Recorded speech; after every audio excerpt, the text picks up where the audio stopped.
Sõbrad, tere tulemast Tartu Maarja kirikusse. Väga hea meel tervitada ja on lahe. Oled meie keskel rääkimas teemal, kuidas sündis Uus Testament. Ja meil on rõõm sind igati tervitada. Nii palju ütlen veel, et kes täna, ja ma ei tea, Jaan, kuidas sinuga lood on, et kui on sul hiljem pärast soovi ka Torni külastada, siis see võimalus on olemas ja kes veel, et me saame sellise Torni ekskursiooni. See sõltub sellest, kui pikalt meil läheb. Et jah, kui ta jääb nagu ikkagi normaalse aja piiridesse, et siis küll. Ma ei ole käinud, ma ausalt öelda tunneks huvi. Saame seda ka teha. Aga armsad, igal juhul algame seda vestlusõhtut ja tõuseme hetkeks, et olla üheskoos algusvalves.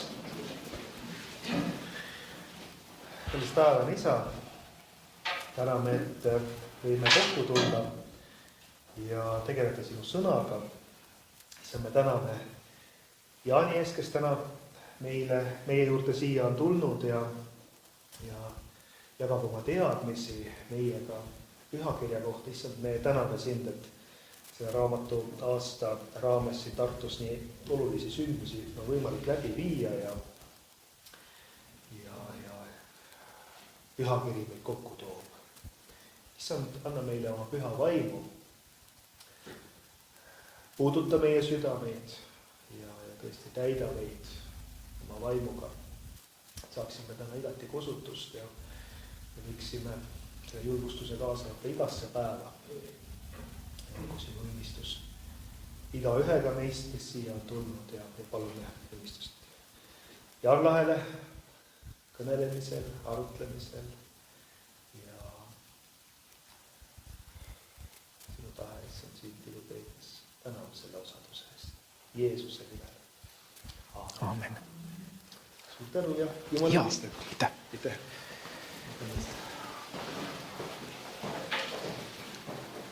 Nii, tere päevast teile kõigile, kes te olete siia täna tulnud. Ma olen esimest korda siin ruumis. Maarja kirikus olen käinud varasematel aegadel, siis kui need sisetööd olid veel nagu suhteliselt algstaadiumis. Nii et selles mõttes suure huviga täna vaatan ka teie kirikuhoone ära.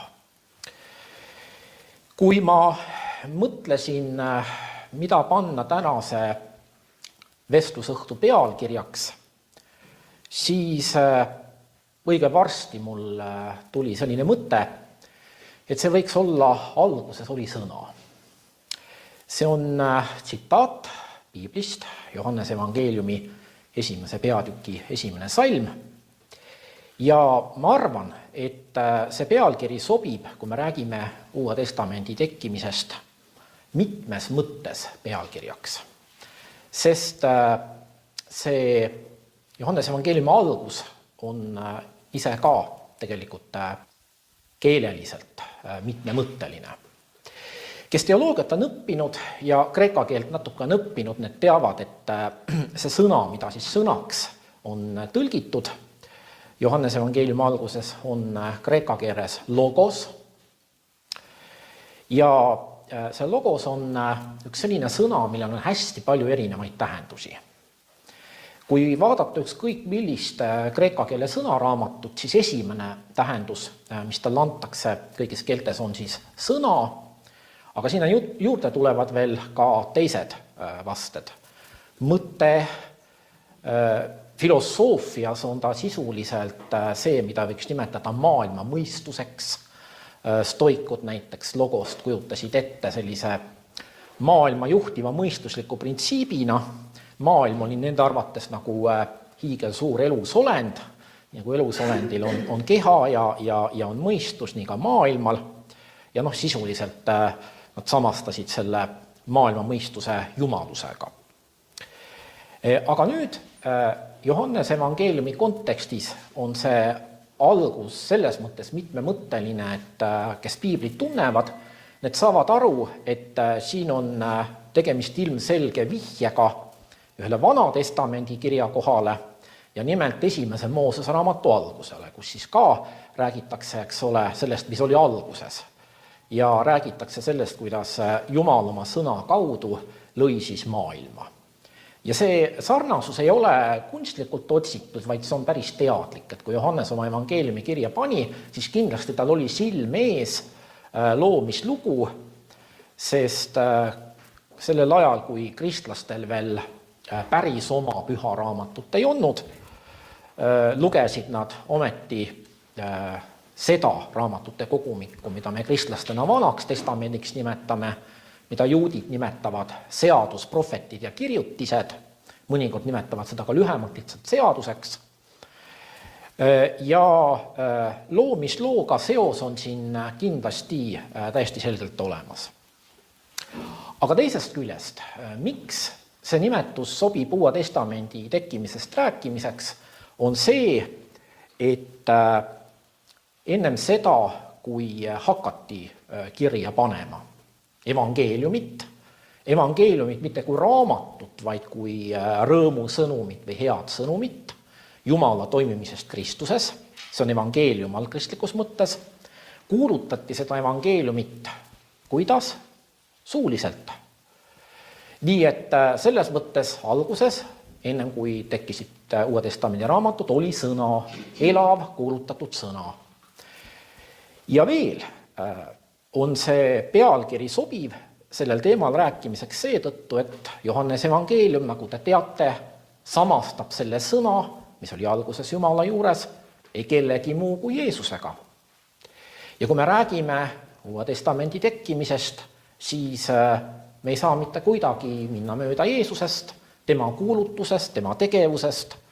See on siis see algus, millest kasvab välja kristlik kuulutus Jeesuse kohta ja millest kasvavad hiljem välja siis kirja pandud tekstid, mis veelgi hiljem koguti kokku Uude Testamenti. Nii et me näeme siin niisugust kasvamisprotsessi, mis saab alguse siis ühest küljest Jeesusest kui Jumala inimeseks saanud sõnast, kes liikus meie juures, meie keskel, kuulutas Jumala kuningriigi tulekut, tegi imesid ja samamoodi õpetas, aga ei pannud oma õpetust kirja, vaid andis seda edasi suuliselt ja niimoodi see õpetus siis levis kogu tema avaliku tegevuse aja, mille pikkust keegi päris täpselt ei tea, aga kui 3 esimese evangeeliumi põhjal arvatakse, et see võis olla kusagil kõige rohkem 1,5 aastat, alates siis tema ristimisest, tema kuulutuse algusest kuni ta surmani, siis Johannes evangeeliumi põhjal on oletatud, et see kestis siiski pikemat aega, arvestatakse 3 aastaga, isegi rohkem kui 3 aastaga. Nii et evangelistide kronoloogiad on erinevad ja mulje selle tõttu siis sellest Jeesus avalikust tegevusajast on erinev. Ja tegelikult me ei tea isegi Jeesus avaliku tegevusaja täpseid daatumeid, nii nagu me ei tea ka täpselt Jeesuse surma ega sünnidaatumit, aga selles ei ole mitte midagi imelikku. Selles mõttes, et vastupidi, kui me räägime olulistest vanal ajal elanud inimestest, siis neid, kelle sünni ja surma daatumid me ligikaudselt teame, nii nagu Jeesuse puhul, on oluliselt rohkem kui neid, kelle puhul me teame seda täpselt. No need on põhiliselt keisrid, kuningad, sellist laadi inimesed, aga väga paljud filosoofid, kirjanikud on siis sellised, kelle puhul me ligikaudselt võime öelda, et umbes sellel ajal ta on sündinud. Sest me teame ju seda, et see kristlik aja arvamine, eks ole, et me arvame sündmusi ennem Jeesuse sündimist, pärast Jeesuse sündimist. Need, kes oma kristlikke juuri häbenevad, ei kasuta seda mõistet, räägivad ajast enne meie aega ja pärast meie aega. Olete võib-olla märganud seda, aga põhimõtteliselt see aja arvamine, mis Jeesuse sünni järgi hakkas siis maailma sündmusi paika panema, tekkis alles 6. sajandil peale Kristuse sündimist. Nii et ajal, mil Uus Testament oli ammu juba lõplikult välja kujunenud ja kokku lepitud, mis sinna kuulub, mis sinna ei kuulu. Aga tänapäeva uurijad teavad seda, et see Rooma munk, kes need arvutused tegi ja kes püüdis Jeesuse sünniaastat välja selgitada, tegi arvutusvea. Ja praeguste teadmiste valguses võime öelda, et Jeesus pidi kindlasti sündima hiljemalt aastal 4 ennem Kristuse sündimist. Ja miks? Sellepärast, et Matteus väidab, et sellel ajal, kui ta sündis, oli Juudamaa valitsejaks Herodes Suur. ja Herodes Suur suri aastal 4 enne Kristuse sündimist, nii et järelikult peaks siis ka Jeesuse sünniaasta olema ennem seda. Nüüd, millal ta avalikult tegutsema hakkas, ennast ristida laskis ja kuulutama hakkas, ka see on ligikaudselt teada. Ja nimelt nõnda, et Luukas, teine evangelist, ütleb, et Jeesuse tegevuse eel on kirjeldatud, eks ole, seal Riste Johannese ülesastumist ja on öeldud, et Riste Johannes hakkas tegutsema keiser Tiberiuse, Rooma keisri Tiberiuse 15. valitsusaastal. Aga siin on erinevad võimalused, kuidas seda valitsusaastat määratleda ja seetõttu daatumid on kõikuvad, aga ütleme siis niimoodi, et see tema tegevusaeg, tegevusaja algus paigutatakse siis pisut ennem aastat 30. Ja tema surm langeb siis 30. aastate esimesse poolde, jällegi surma-aasta pole ka kindlalt teada, konkureerivad erinevad aastad. On neid, kes pakuvad juba aasta 30 selleks ja on neid, kes pisut hilisema aja, aga kindlasti see pidi olema 30. aastate esimesel poolel. Ja miks? Sellepärast, et Jeesuse laskis surma mõista Rooma asevalitseja Pontius Pilatus ja Pontius Pilatuse valitsejaks oleku aastad on piiblivälistest allikatest väga hästi teada. 36. aastani oli ta siis Rooma asevalitseja seal Palestiinas, nii et pärast seda see toimuda enam ei saanud, siis ta oli ametist tagandatud ja pagendusse saadetud, kuna ta läks keisriga tülli, nii nagu paljud asevalitsejad, ja määrati uus asevalitseja, aga üldiselt arvatakse, et see ei olnud ka siiski nii hilja nagu 36, vaid kindlasti varem. Nii et see aeg, kui Jeesus mööda Palestiinat ringi rändas, kuulutas, tervendas, ajaliselt on väga lühike. Aga samas me kristlastena teame seda, et see lühikene ajavahemik nii-öelda maailma ajaloo seisukohalt või Jumala ajaloo seisukohalt oli määrava tähtsusega. See määras kõike seda, mis järgnes. Miks Jeesus oma õpetust kirja ei pannud, on väga tihti küsitud. Miks ta kuulutas suuliselt? Ja mõnikord on isegi tõstatatud küsimus, et kas ta üldse kirjaoskaja oli. On mitmeid tänapäeva Jeesuse uurijaid, kes selle üle arutanud on.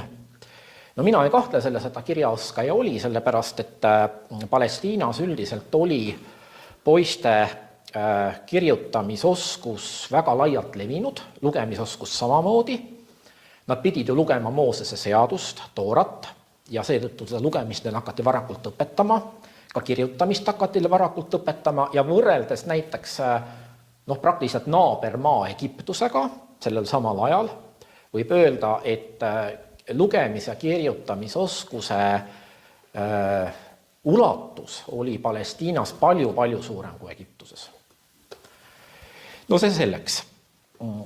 Tegelikult ei ole mitte midagi imelikku selles, et ta oma õpetust kirja panema ei hakanud ise, sellepärast, et tollal just Lähis-Idas oli üldine see, et õpetajad kuulutasid oma õpetust suuliselt ja kellel nii-öelda kõrvad olid kuulda, need siis seda kuulsid ja siis hiljem hakati seda niimoodi tasapisi kirja panema. Ja see ei olnud tegelikult mitte ainult vanas Lähis-Idas niimoodi, vaid ka mujal vana aja maailmas, et võtame kas või Kreeka näiteks, et selline mees nagu Sokrates, Kreeka filosoof, tema ka ise midagi kirja ei pannud, mitte et ei osanud kirjutada, selles on küsimus, aga ei pidanud seda oluliseks. Aga olid õpilased ja neist õpilastest 2 kõige oluliselt on Xenofon ja Platon. Nemad on siis pannud kirja selle, mida see Sokrates siis õpetas. Ja kui nüüd võrrelda neid omavahel, mõlemad tundsid tema õpetust, selles ei saa üldse kahelda, sest see, kuidas nad seda õpetust edasi annavad, on väga erinev. Aga siin on kohe selge paralleel evangeeliumitega, et kui te loete Johannese evangeeliumit, te loete Markuse evangeeliumit ja loete Jeesuse sõnu, siis te näete, et ka nemad annavad väga erinevalt neid edasi. Millest ei saa nüüd teha järeldada, et üks annab neid õigesti edasi ja teine annab neid valesti edasi. Xenofoni ja Platoni puhul ka muide keegi ei arva niimoodi, et üks teeb seda valesti, teine õigesti. Nad teevad lihtsalt erineval viisil. Nii. Nüüd oluline on siis see, et see Jeesuse sõnum levis Ja miks ta levis? Ta levis sellepärast, et Palestiinas oli inimesi, kes selle sõnumi järele janunesid, keda see sõnum puudutas isiklikult. Ja me ei tea, kui suur need inimeste hulk oli, see oli kindlasti suurem kui 12 apostlit, keda Uues Testamendis mainitakse. See oli kindlasti suurem kui 40 apostlit, keda mainitakse. Luuka evangeeliumis räägitakse, kuidas Jeesus saadab, eks ole, oma jüngrid kahekaupa kuulutama Jumala kuningriiki ja see arv, mida nende missionäride, nad olid missionärid, võime öelda, missionäride puhul mainitakse, on erinevates käsikirjades varieeru. Räägitakse 70 jüngrist, 72 ja nii edasi. Aga selge on see, et see ring, mis Jeesuse ümber oli ja kes teda kuulas, see oli palju suurem kui need 12 apostlit, kes ta siis ise välja valis ja saatis kuulutama. Nüüd tegelikult hakati Jeesuse sõnu panema kirja juba väga varakult. Ja mis tähendab väga varakult, aga ütleme niimoodi, et meil on võrdlusmaterjali religiooniloost, et räägime näiteks niisugusest isikust nagu Gautama Buddha. Keegi ei kahtle, et ta olemas oli ja et ta õpetas ja et tal olid ka õpilased, aga ta elas, eks ole, 5.–6. sajandil ennem Kristuse sündimist. Umbes 500 ennem Kristuse sündimist, ümmarguselt ütleme niimoodi.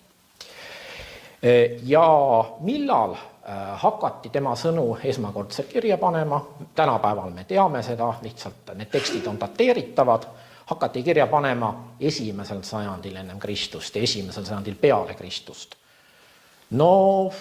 Tubli 400-500 aastat isegi pärast tema tegevuse lõppu. Aga Jeesuse puhul hakati need sõnu panema kirja ikkagi juba küllaltki varakult ja näiteks ühed vanimad kirja pandud Jeesuse sõnad, mis meieni on jõudnud meieni tänu apostel Paulusele, tänu tema kirjadele, kus ta tsiteerib mitmeid Jeesuse sõnu. Seal on kõige kuulsamad, näiteks on armulaua seadmissõnad, mida meil igal pühapäeval koguduses loetakse ja mõned Jeesuse sõnad on tal veel ära toodud. Aga päris kindlasti tekkisid juba väga varakult sellised kogumikud, kuhu pandi siis kirja erinevad Jeesuse ütlused ja need kogumikud levisid kristlaste hulgas. Neist ei ole, ütleme siis nendest kõige varasematest kogumikest, ei ole ühtegi niimoodi täielikult säilinud küll, aga meil on alust oletada siis evangeeliumite võrdlemise põhjal, erinevate evangeeliumite võrdlemise põhjal, et me saame väga laias laastus muidugi taastada, rekonstrueerida ühe sellise Jeesuse sõnade kogumiku. Ja see idee pakuti välja 19. sajandil erinevate teadlaste poolt, tänaseks on ta väga laialt leidnud poolehoidu, kuna ta seletab evangeeliumite omavahelisi suhteid teadlaste arvates kõige paremini. On meil teisigi teooriaid, teisi seletusi selle kohta, aga seda siis peetakse kõige paremaks. Ja see väidab siis seda, et kunagi oli olemas selline Jeesuse sõnade kogumik, kus oli ka paar lugu muide tema kohta, aga lugusid oli hästi vähe, põhiliselt tema ütlused. Ja seda nimetatakse allikas Q, see on saksa keelest tulnud, Quelle on allikas nimega allikas, ja meil ei ole teda eraldi antiikse käsikirjana säilinud. Aga ta on siis taastatud nõnda, et on levinud praegu piibliteadlaste hulgas evangeeliumite tekkimise puhul niinimetatud 2 allika teooria. Ja 2 allika teooria väidab seda, et kõige vanem evangeelium oli Markuse evangeelium, mis on siis ilmselt juba kuskil 60. aastatel kirjutatud, ja Matteus ja Luukas kasutasid Markuse evangeeliumit oma allikana, oma eeskujuna ja võtsid väga palju sealt nii lugusid kui ka Jeesuse ütlusi üle. Aga neil on mõlemal väga palju ka selliseid Jeesuse ütlusi ja lugusid, mida ei ole Markuse evangeeliumis. Aga mis neil omavahel langevad kokku. Ja nüüd ongi oletatud, et see osa, mis neil siis omavahel langeb kokku, aga mis ei ole pärit Markuse evangeeliumist, see on pärit sellest allikast Q. Ja lisaks sellele kummagil evangelistil, nii Matteusel kui Luukal, oli veel oma nii-öelda erivara, et olid teada teatud lood Jeesuse kohta, teatud tema sõnad, mida ainult üks evangelist tundis. No näiteks meil on Luuka evangeeliumis on tähendamissõna halastajast samaarlasest, eks oli hiljuti oli jutluse tekste ka. Ei ole teistel evangelistidel seda, Luukal on. Ja nii on mõned muudki lood, näiteks mis on Matteusel, mida Luukal ei ole, ja see on siis see niinimetatud evangelistide erivara, aga põhiliselt nad on tuginenud mõlemad kahele allikale, Markuse evangeeliumile ja allikale 6. Nüüd, et sellised Jeesuse ütluste kogumikud olemas olid ja neid on ka leitud antiikaegseid, selle kohta on piisavalt palju tõendusmateriaali ja esimesed sellised kogumikud avastati juba kuskil 1890. aastatel Egiptusest tänu sellele, et Egiptuse kõrbeliiv säilitab väga hästi igasuguseid materjale ja kõige rohkem piibli käsikirju muide on pärit Egiptusest. Mitte sellepärast, et piiblit oleks kõige rohkem Egiptuses loetud, aga seal lihtsalt kliima on selline, et käsikirjad, papüüruskäsikirjad säilivad liiva sees, ühesõnaga palju paremini kui teistes kohtades ja tänu sellele on siis väga palju vanu piibli käsikirju just tulnud Egiptusest ja on leitud ühest kohast, mille kreekapärane nimi oli Oxyrhynchos, üks vana linn, on leitud sealt siis sellised Jeesuse ütluste kogumikke päris mitu. Siis 1946. aastal ka Egiptusest leiti üks Jeesuse ütluste kogumik, mis on tuntud Tooma evangeeliumi nime all. Ja see on tõlgitud ka eesti keelde ära juba 70. aastate, Lukumaasing tõlkis ta ära ja paistab ta silma siis selle poolest, et üks osa neid Jeesuse sõnu sealt on meile tuttavad evangeeliumitest, aga nad on antud pisut erinevas sõnastuses, kui nad meile evangeeliumitest tuttavad on edasi. Aga väga paljud sealsed Jeesuse ütlused on sellised, mis kas olid tuntud mõnede kirikuisade tsitaatide kaudu, ka kirikuisad tsiteerivad Jeesuse sõnu, varased kristlikud teoloogid 2.–3. sajandist tsiteerivad aeg-ajalt Jeesuse sõnu, mida ei ole Uues Testamendis. Aga suur osa neist olid täiesti tundmatud.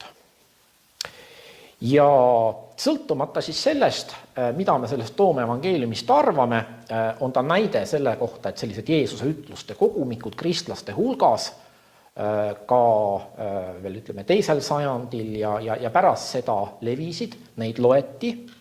Kas näiteks Tooma evangeeliumit on kasutatud ka jumalateenistustel, kas seda on ette loetud pühakirjana, kas sellel on jutlusi peetud, seda me ei tea. Ei ole mingeid allikaid selle kohta. Ja nüüd ongi see, et räägitakse tihti apokrüüfsetest evangeeliumitest, nagu need oleksid ühesõnaga üks selline ühtne kirjandusliik ja võib-olla te olete ühe vandenõuteooriaga ka puutunud kokku. Selle autoriks on romaanikirjanik Dan Brown ja oma raamatus Da Vinci kood, mis väga palju elevust on tekitanud omal ajal, on siis teooria selline, et keiser Konstantinus, see mees, kes siis ristiusu tunnistas lubatud usundiks, lõpetas kristlaste tagakiusamise omavalitsetud Rooma riigi alal. Kogu Rooma riik ei allunud esialgu talle, vaid üks osa sellest, seal ta lõpetas tagakiusamise ja hiljem siis lõppes tagakiusamine varsti ka teistes Rooma riigi osades. Aga siis Dan Browni teooria järgi oli nõnda, et algselt oli olemas mingisugune 80 erinevat evangeeliumit.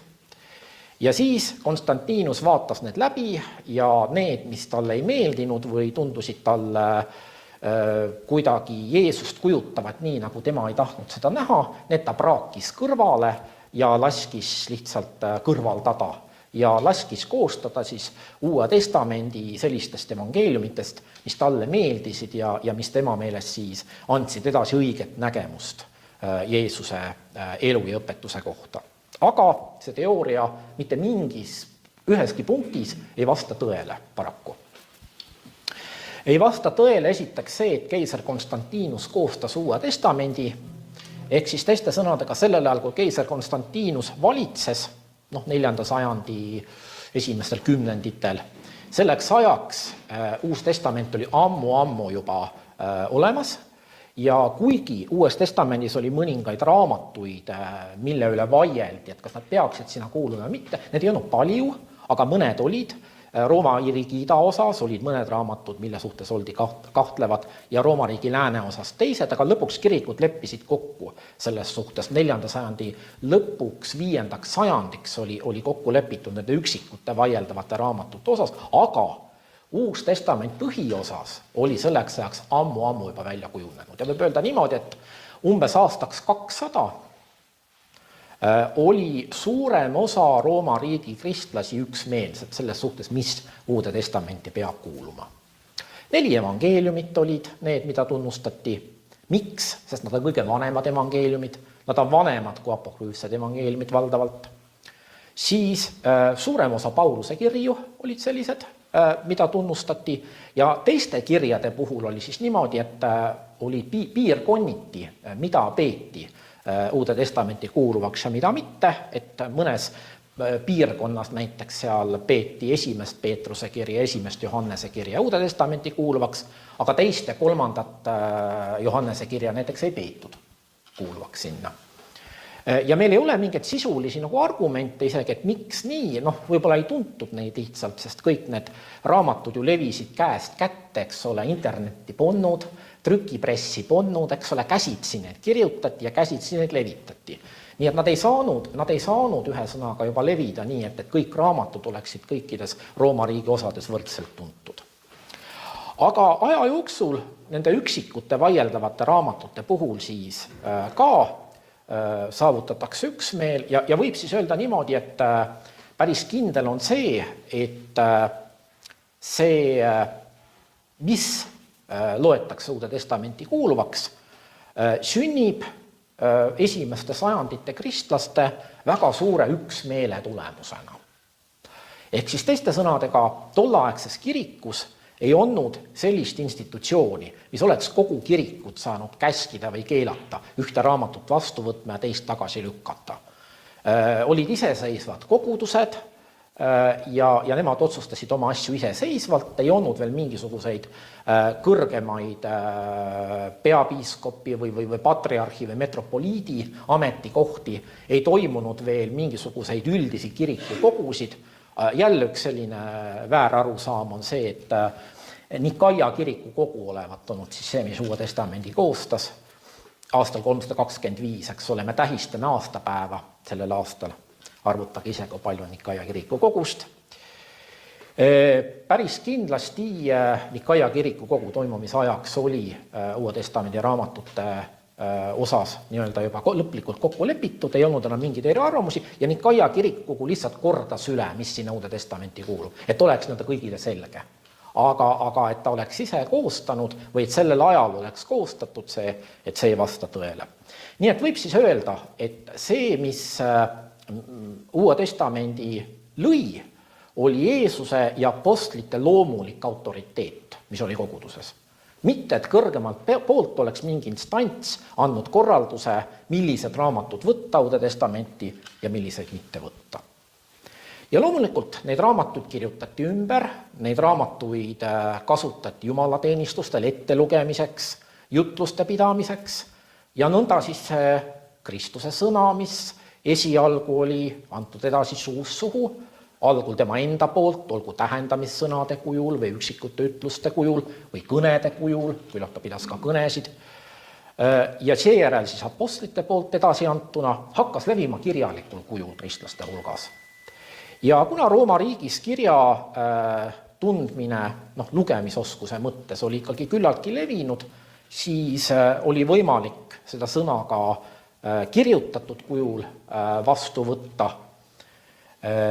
Kusjuures, mis on tähelepanuväärne, on see, et varasemal ajal missiooni otstarbel väljaspool kogudust Uue Testamendi raamatud ei kasutatud.